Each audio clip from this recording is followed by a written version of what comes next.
The perfect new home that you are looking at, it is hiding a secret. It looks stunning online, but the second you step inside, you feel it. Nothing. Cold. Soulless. And it is not your fault. It is done by design. And there is a reason why realtors don't talk about it. There is a massive design shift that it took place in 2010. Today, I'm going to show you how to spot these flaws in design and how to fix these issues if you already bought a house. Let's dive in. So my first point here is the open floor plan concept and the noise fatigue. Walls, or the lack of walls, it's what creates what we call the open floor concept. And it became very popular in the 2010s. They look amazing in listing pictures, I won't deny it. They make houses feel a lot bigger than what they are, and they have been the default choice for builders over a decade. But there is a problem. Open layouts create what is called sound bleeding. Let me explain to you. Without walls, every sound travels from one place to another. If your wife is in the kitchen with the blender, the kids are watching their cartoons, and you wanted to have a private conference call in your office, all those noises are going to blend somewhere in the house and start bleeding into another room. You see, there have been certain studies done by professionals, universities, that it says that the sound bleeding increases your stress hormones by 25%. And as a result, you have a little bit more of a mental fatigue. And the studies were done in open floor concept offices. That's about 8 or 9 hour a work day. Now imagine in your house 24/7. Yikes. So you see, your brain is expecting those sounds to be repelled from the area where you are. And when your brain doesn't sense that, then is when you have that additional fatigue and sense of. That's when you live in what we call low levels of stress. Business Insider highlighted that in 2010, these design changes favored a lot of modern homes. Cleaner lines, brighter spaces, higher and taller spaces, and minimalist finishes. They all look beautiful. And yes, I agree, they all look amazing. Yes, but what they didn't tell you, or they didn't realize, is by removing all these walls, they are also removing the acoustic barriers that your house needs, the warmth and the comfort. You see, you need a quiet zone when it comes to your property. You want to be able to feel like you're resting and you have peace in order for you to continue with your day or to end your day well. So it is important that these spaces actually are created in these homes so that you can actually enjoy your home versus hating it. So this now takes me to my next step, what is called high ceilings, or what I call the cathedral effect. You see, ceilings before 2010 were a lot like in the 8 feet. But after 2010, you start to see 9, 10, 12, some places 14 feet ceilings. And yes, they do really look very nice. But psychologists call this the cathedral effect. And let me tell you why. High ceilings can actually encourage human beings to have better thinking process, great for brainstorming in an office environment. But it's not that good when you want to relax at home. In fact, researchers from the University of Melbourne have found out that high ceilings make it very hard for your brain to orient itself. And translates into a feeling of distraction, feeling less rested.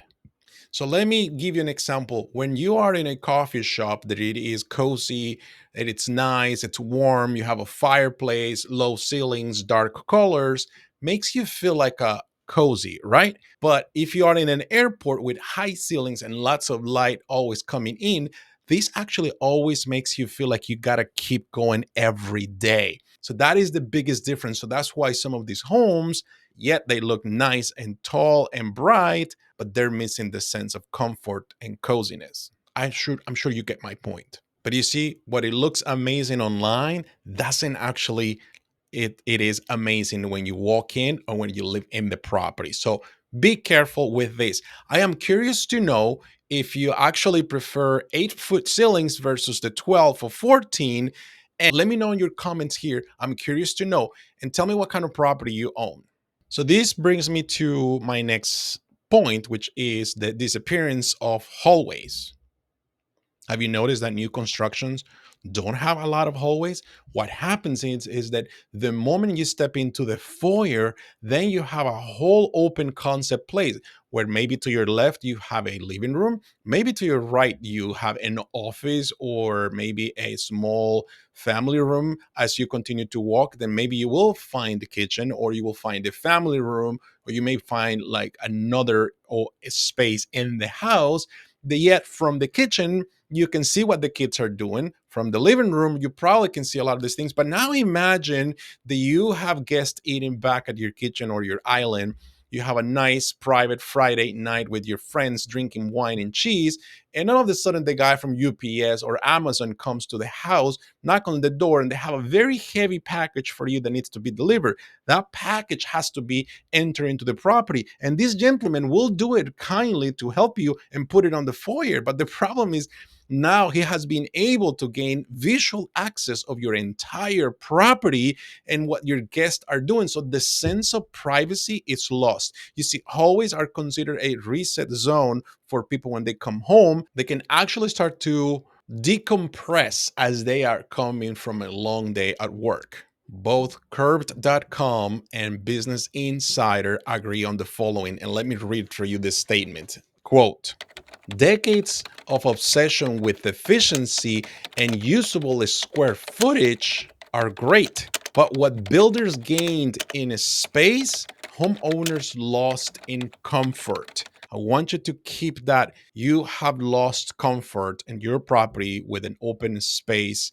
open floor concept. So now move to my next point, lighting and color palettes. And this is very important and you will probably will agree with me on this one. And if you disagree, let me know in the comments. You see, builders in 2010 leaned very heavily in buying big windows and putting big windows into these modern homes in exchange for fewer light fixtures. The pitch, bring the outside in. Pair that with ultra wide bright LED lights and you have a home that it feels light filled and modern. I agree. But there is a catch, your circadian rhythm. Have you heard of that word before? It doesn't only respond to the sunlight, it also responds to the variety of changes in lighting. Environmental psychologists found out that people with layered light sources like lamps, scones, and overhead lights slept better and felt less stressed than those with just a couple of big windows and a harsh ceiling light. Now add that to the cold and cool colors, the agreeable gray that the house you just bought was painted with. Think of all these gray walls, white kitchens, icy blue colors. Business Insider calls those the defining colors of the 2010s. They look sharp in pictures, they make them look bright and spacious, but they remove the warmth of a property, of a house. Now add that to minimal fixtures, big windows, and all these colors. The house looks very polished, but it's missing character, the warmth. It's just a blah house. So you probably gotta be wonder why old homes feel warmer. This explains why so many buyers get those big eyes light up when they walk these properties built in the 30s, 40s, and 20s, those bungalows or split level properties. Although these houses are a lot smaller than modern homes and often very outdated, they feel cozier, warmer. They have human scale rooms, textured finishes, different type of lighting, and actual have transition spaces. Now compare that to a house built in 2020 or 2018 that is twice the square footage, sleek and modern, but you also see sometimes people just taking a pause. And that's because they cannot explain, after coming from seeing 10 houses on a Sunday from an open house, how that old Rambler rancher that was outdated feels nicer and warmer than a nice, airy, gray color, icy blue, modern home with big windows. Some people cannot explain the feeling of walking inside of an older house. But there are good news. If you already own one of these homes, very modern home that you like a lot, but you feel as something is missing, soulless, let me give you some tips. Tall ceilings. To break that feeling of that big tall ceiling, you can do a couple things. One, you can add pendant lights, or you can install wood beams to make these spaces feel cozier. You can also help to reduce the noise bleeding by adding rugs, curtains, bookshelves, and art walls. Layer your lighting fixtures, floor lamps, sconces, and use warm tone light bulbs. Create fake hallways or buffer zones just by placing some furniture. And don't be afraid to bring back the warmth into your house. Add colors, different textures, or even an accent wall to counter all the agreeable gray that we have used for the last 10 plus years. So, what about you? When was your house built? How do you feel about your house living in this property? Does it make you feel warm and cozy, or does it make you feel cold and soulless? Let me know in the comments. That's it, everybody. This is Robert Garcia. If you have any questions about anything that has to do with real estate, there is a link below you can click and you follow the steps and you'll get a hold of me. Thank you, everybody. Have a good day. Bye bye.